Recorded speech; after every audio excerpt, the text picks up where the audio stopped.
I am the Tofu Golem. Please enjoy the video. You start by getting the Super Medkit ready. Open your inventory and place it in a quick slot for one-press access. Why?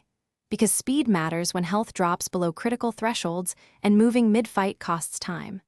Once placed, check your HP and status effects. Bleed and burn require medkit priority, and free at least one slot so the animation won't cancel. Make sure you're not performing another action. Cancel reloads or emotes before you. Use the kit to guarantee it triggers immediately. Now you apply the Super Medkit. Press the quick slot key or right-click it in your inventory and hold if the game requires a charged use. You want to monitor the progress bar and your character animation. Interrupting it cancels the heal. Once done, the kit restores large HP and clears status effects, giving a temporary resistance or regen buff depending on the item stats. If you need more immediate movement, sprint only after the animation completes, since moving early can reduce or cancel the effect.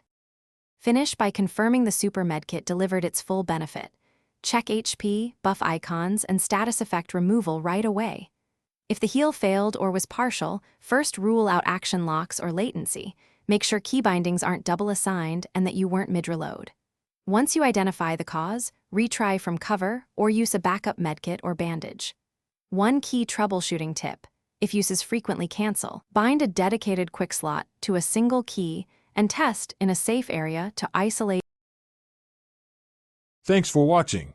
Consider subscribing if we helped you today.